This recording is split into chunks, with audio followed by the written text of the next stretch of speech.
Hello, I'm Gary Craig Powell, and this is my attempt to start a podcast uh, whose intention is to complement and supplement my Substack blog, Write Dangerously. So, for those of you who don't know me, I'm obviously the author of that blog. I'm also a fiction writer. The author of Stoning the Devil, a collection of short stories published in 2012 by Skylight Press, and Our Parent Who Art in Heaven, which was published in 2022 by Flame Books. That's a satire, as you might have guessed from the title, about academia, about the cancel culture of academia, basically.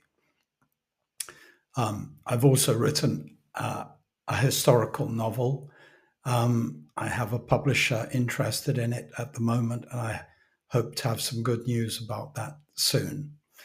I'm a former professor of creative writing at the University of Central Arkansas, but now a full-time writer working from Portugal.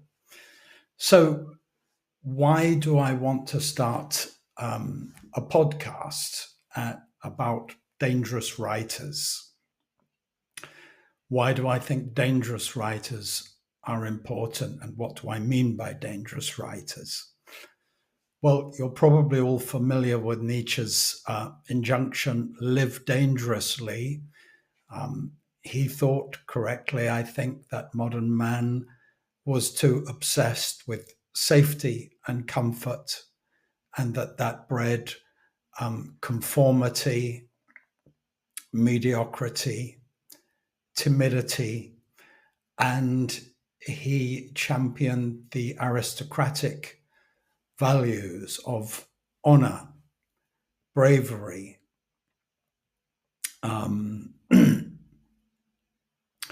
being true to yourself. And I think it's fairly obvious that most modern writers don't do that. For all the talk of transgressive writers, and for all the talk of how rebellious and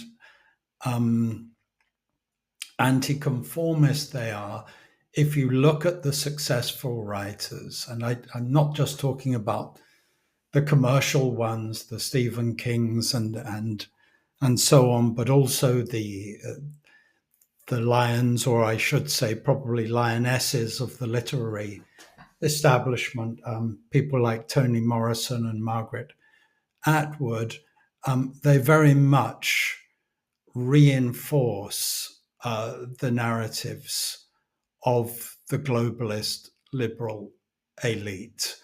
And their work is really, in my view, little more than propaganda for that elite. Whereas in the past, artists tried to talk about universal themes of love, betrayal, courage, suffering, and particularly, I think all of the great works had a spiritual dimension until fairly recently. That's no longer the case in this postmodern world, in which most of our elite has purely materialist views, and I mean materialist in the philosophical sense, not necessarily that they're obsessed with material prosperity, although they often are, but that they think the universe is mechanistic. It's a machine, basically, and we are machines. Other animals and other living creatures, plants, are all basically machines, life is meaningless, and therefore the theme of modern literature is power, in accordance with the theories of Michel Foucault and other postmodernists. And by coincidence, most of these writers are pretty left wing. They're either openly or at least implicitly neo-Marxist, and they see existence through the lens of a power struggle between basically the white patriarchy and various oppressed minorities. And if you look at the sort of ur-texts of modern literature, like Toni Morrison's Beloved or Margaret Atwood's The Handmaid's Tale, the stories they tell are really little more than confirmations of those theories. And I think, apart from anything else, everybody's bored with them, I think. So I certainly am. And I would like to get back to talking about writers who actually have the courage to challenge the current paradigms of intellectual life, as artists always did in the past. Artists have often been considered dangerous in the past, going right back to Plato. Plato thought that poetry was extremely dangerous, and poets should be clamped down on very, very, very hard. And I think that, in fact, if you look at the great writers of the past, and not just the towering figures like Dante, Shakespeare, Goethe, but even much more modern figures like Tolkien and C.S. Lewis, they have helped shape our culture. They have created myths, in a sense, not in the sense that they're untrue, but they've created modern myths which were designed not to replace the traditional mythology of the culture, but to supplement them. I mean, in the case of, say, Lewis and Tolkien, they were very consciously living in a society in which Christianity was waning very, very seriously. And of course, it's waned much more seriously in the West since they died. And they were quite consciously, I think, trying to create a kind of mythology to perhaps both of those were committed Christians, so I'm not saying they were trying to replace Christianity, but trying to provide myths that would work in a modern context, myths that modern people would understand and might help bring them back to the more traditional universal myths. So my idea here is partly just to speak more or less spontaneously. I've got a couple of notes here, but I'm not reading. I'm attempting to think on my feet. Give my thoughts about literature and the arts in general, and their their place in society, which I think is very much misunderstood by the current educational system, which is completely corrupt. I think I can say, as an ex academic, there are very few people working inside academia who really understand and appreciate Western tradition. I'd also like to do some interviews with other writers and thinkers, if I can if I can manage to do that from a technical point of view.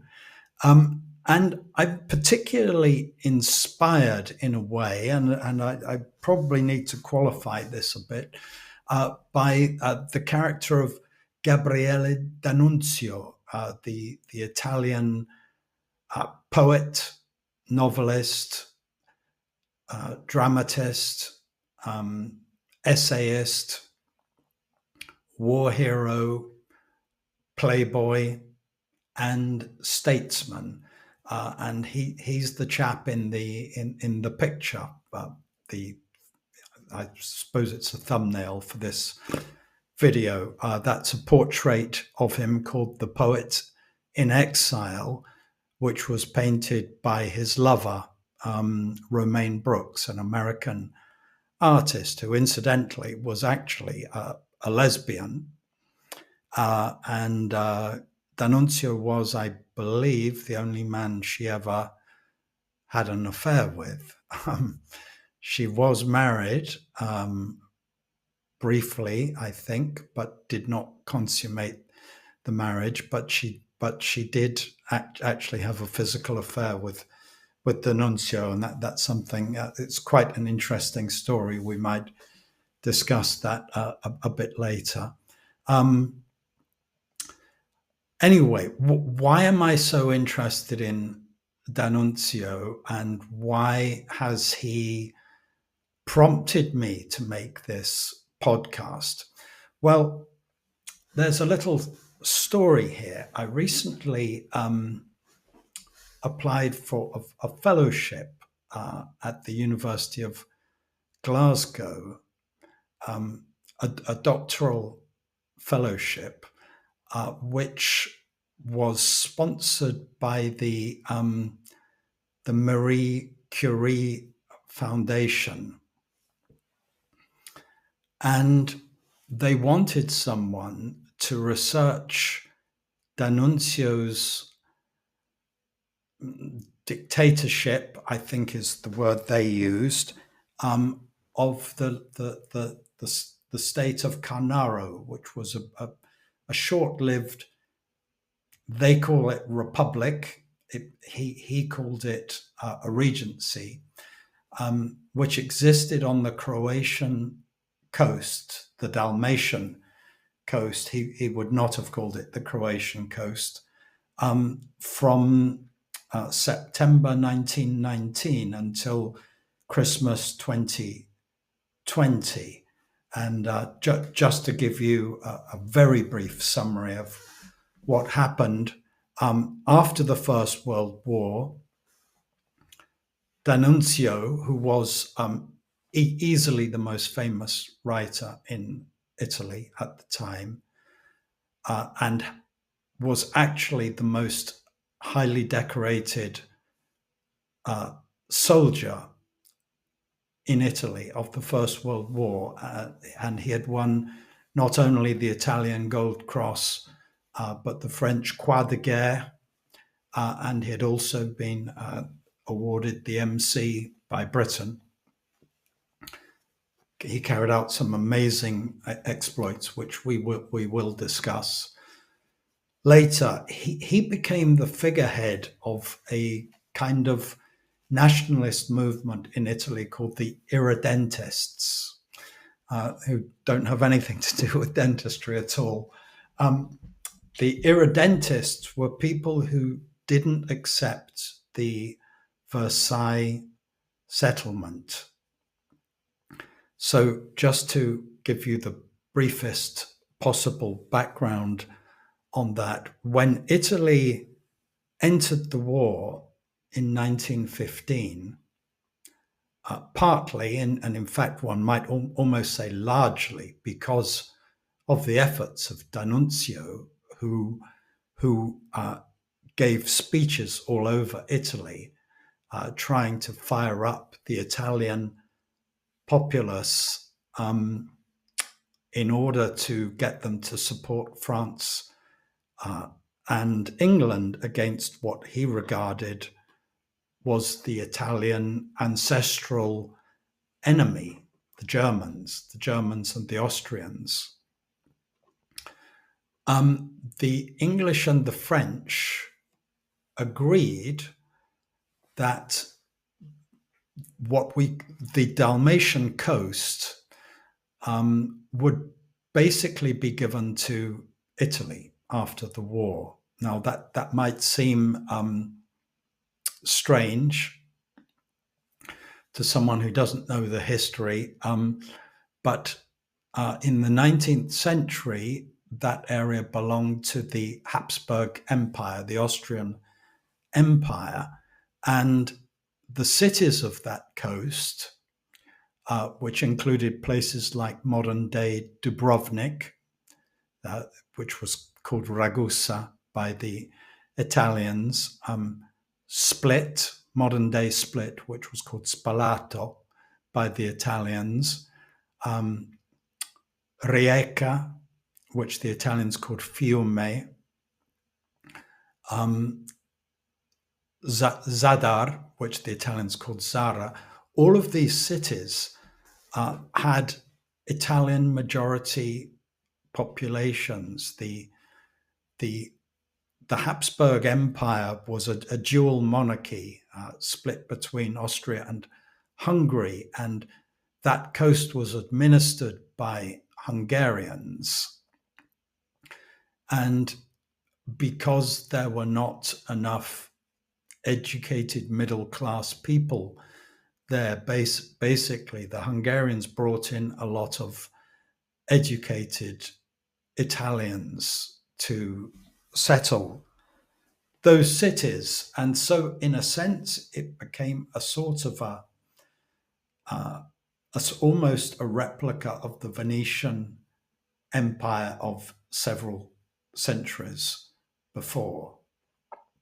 And in fact, many of the buildings of those cities dated to the Venetian Empire and were Italian. As if you go there, you'll notice how Italian they look.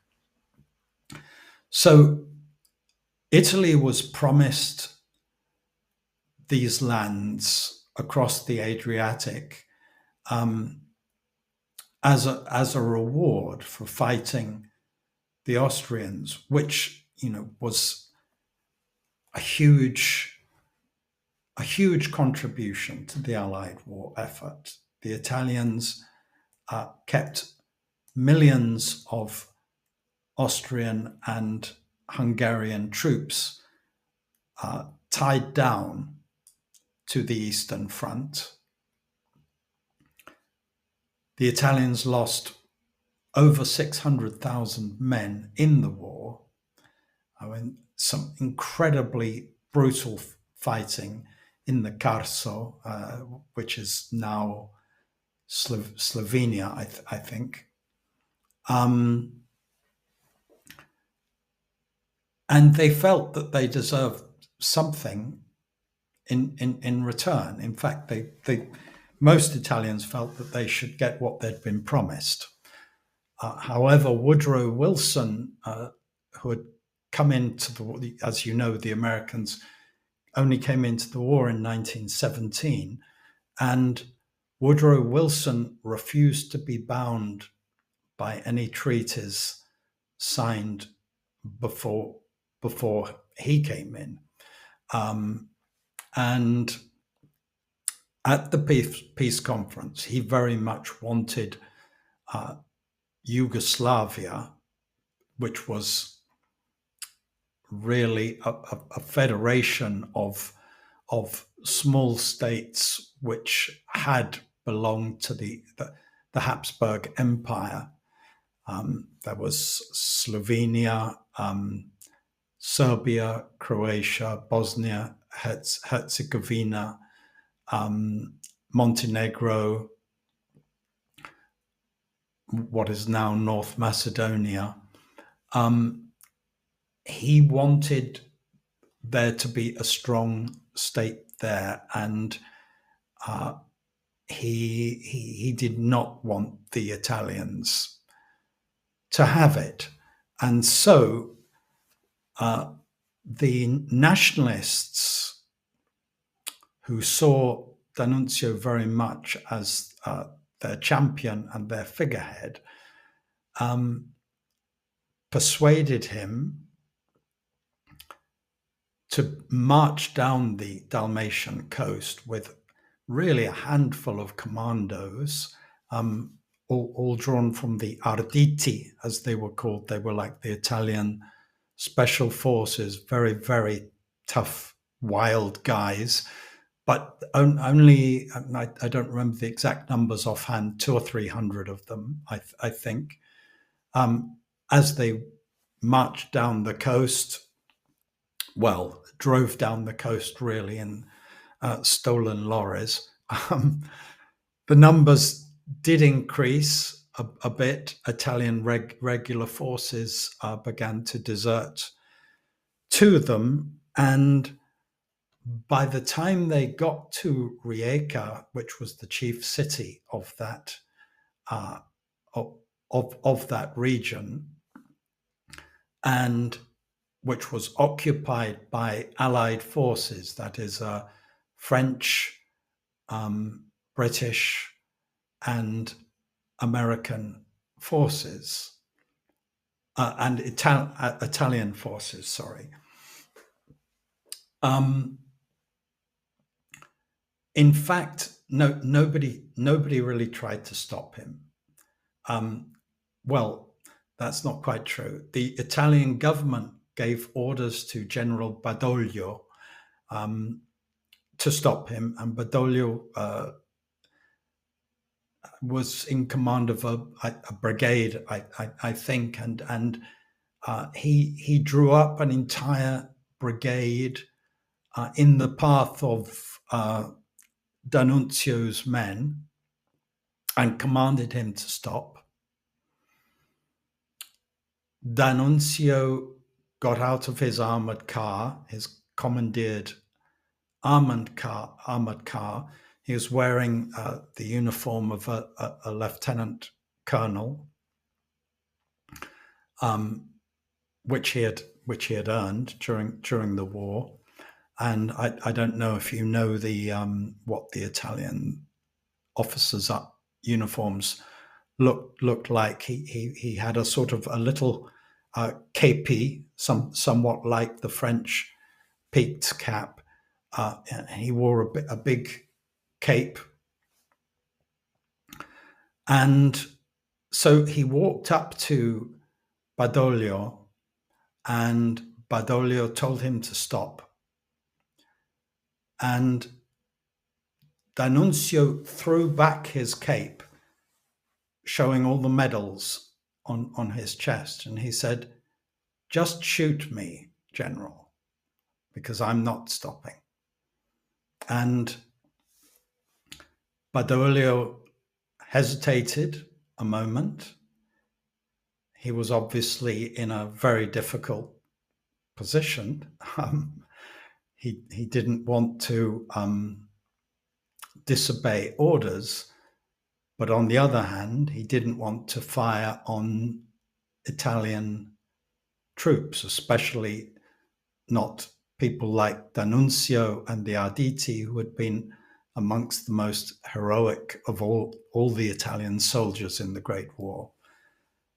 And he said, I will not shed Italian blood. And he shook his hand and said, "God be with you." And immediately all of his men started cheering and throwing their hats in the air and so on. So, we'll talk a little bit more about what happened later. But as you can see, D'Annunzio was not a mere poet, not that I consider being a poet to be a paltry or trivial thing. D'Annunzio was a man of action, perhaps not as much as he could have been, and we'll talk about that too. But he was a revolutionary, and he created a short-lived utopian state, which, whatever you think about it, and this is an episode in European history which is all but forgotten now. It terrified the leaders of Europe. Lenin called him the only true revolutionary in Europe. And think about that, because D'Annunzio was not a communist. On the contrary, he was a nationalist, and he's now often regarded as a proto-fascist, and we'll talk about why that was too. I think not fairly, because he was actually never a fascist. He never belonged to the fascist party. He had a very bad relationship on the whole with Mussolini. He disliked the man intensely. But the fascists did end up copying him in many ways, and so it can't be denied that he had a lot of influence on the fascist movement later. But okay, so that's just to give you a little bit of an idea. That's not in depth, obviously, but in the description of the fellowship which I applied for, the people who wrote the ad actually described D'Annunzio as a dangerous writer. And this really caught my attention, because, of course, I write this Substack blog called Write Dangerously, and I like to think of myself as a dangerous writer. And they didn't really explain it, but they said that, I can't remember the exact words, but it's something like, we want someone to read the archival material and show how dangerous D'Annunzio's descriptions and narratives of the period were, and compare them with other narratives written by other eyewitnesses of the time. Now, I was very struck by that, because I agree that he was a dangerous writer. Clearly, he was very dangerous to the status quo.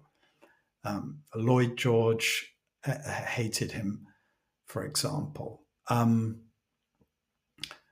But the implication there was that they probably wanted somebody to show great disapproval of him. Now, there are certainly things that you might disapprove of with regard to D'Annunzio. I've written a book about him, by the way, the historical novel I mentioned. So I do know something about him. I don't admire everything about him by any means, but I do think that he merits an objective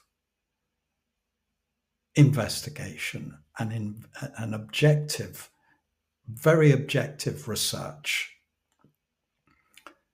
And that didn't seem to be what they wanted. It seemed that they wanted a hit job, basically. And incidentally, not only didn't I get the fellowship, but I didn't even get called. I didn't get shortlisted. I didn't get called to an interview. And that shocked me a little bit, because I think I was eminently qualified for it. I knew a lot about D'Annunzio. I've actually published a short story on him. I had a novel written and ready to go on him. I've been a career academic, and they wanted someone who had experience of academic writing, but not someone with a PhD. They wanted someone with creative abilities, and they wanted someone, incidentally, who could do a podcast on D'Annunzio. So, of course, I don't know. It's possible they had a flood of superbly qualified candidates, much better candidates than me. It's also highly possible, given what I know about academia, and given the fact that they quite openly say on their website that they're encouraging DEI and want to try to redress the balance in which, in their view, there are far too many white men in academia, although that's clearly not true almost anywhere in academia now. I strongly suspect that I was rejected either because I'm a white man or because they read some of my work and thought I was going to be too sympathetic to him. So this podcast rather, is partly an attempt to redress the balance. I want to give him a fair hearing. I don't like everything about the man. I think he was a good writer. I don't think he was quite the towering figure of Italian literature that he thought he was. He believed he was the greatest Italian poet since Dante. Well, maybe. I mean, he's certainly a very good poet, and even leftist Italians I've spoken to agree to that. Agree with that. But he has his faults, but he does deserve a fair hearing. And I think that as a man who self-consciously, deliberately tried to live the life of the Nietzschean Superman, or Overman, the Übermensch, which is something very few writers have done, he makes a very interesting model. And I think in this time when European civilization is clearly near collapse, if not actually in a state of collapse,